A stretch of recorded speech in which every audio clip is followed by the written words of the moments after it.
Hi guys, we're coming to you with just a quick video here on day 2 of Vlogmas. We're just going to talk a little bit about this guy right here.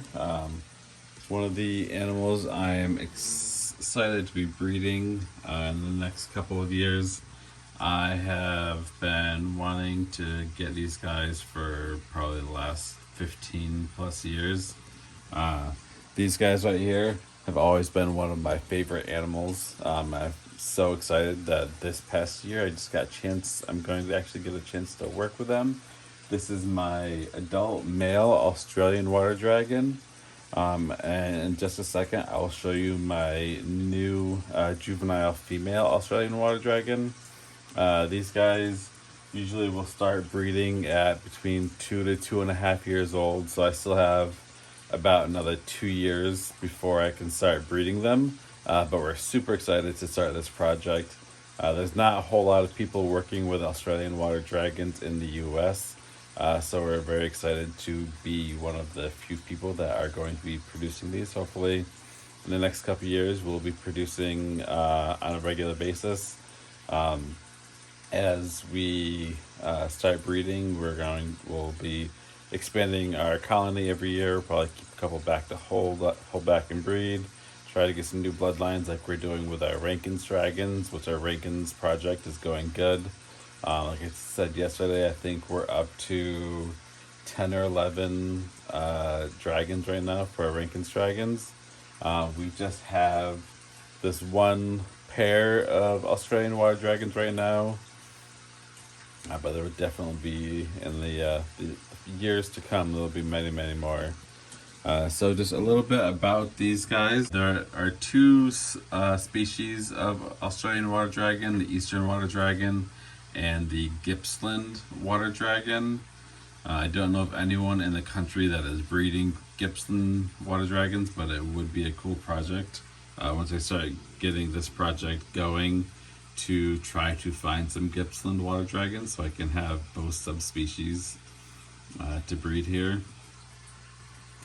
This boy has actually calmed down quite a bit. When I first got him earlier this year, I believe I got him this spring. I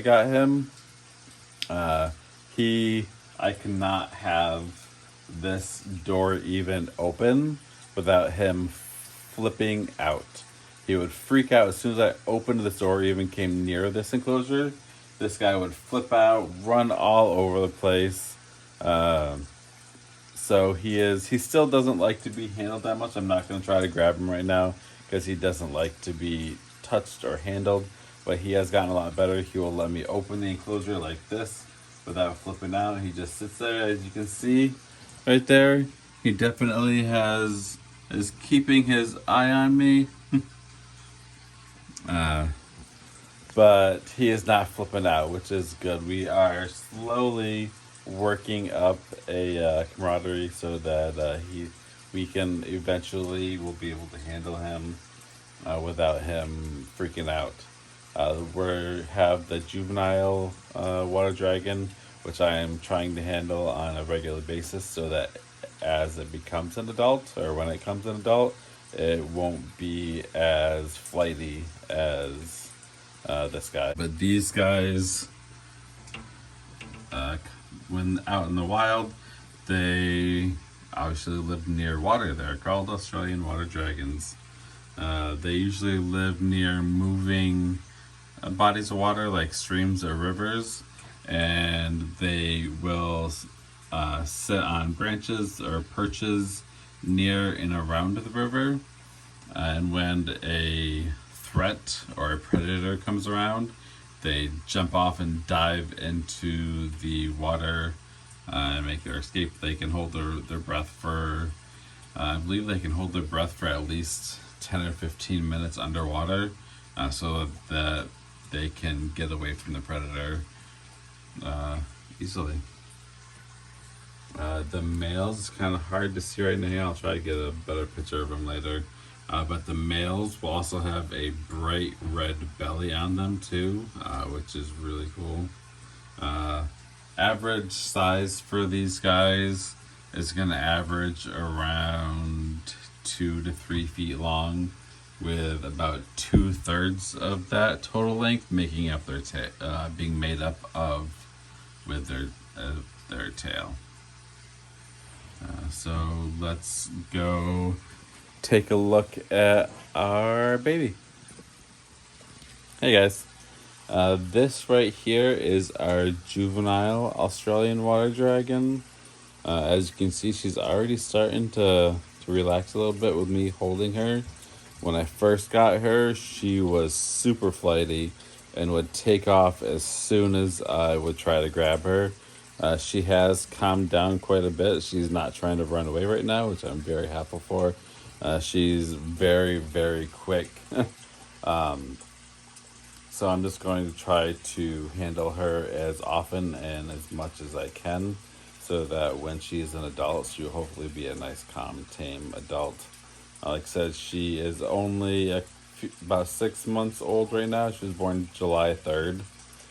So she's, I would put her around 5 or 6 months old right now. So she has about another 2 years. So probably won't be until 2023 that we'll be getting babies from this girl. You don't want to grow them up too quick, because it can actually shorten their lifespan, and it can have if you grow them up too quickly, they can actually have breeding issues too, especially your females. So any reptiles you have, you want to make sure that you're not just power feeding them through their first year and getting them to adult size in 6 or 10 months.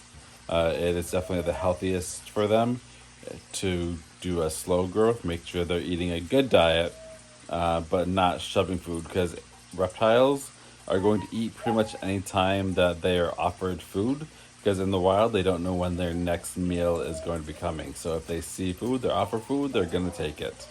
So I think that's going to wrap it up for us tonight. We'll see you again tomorrow.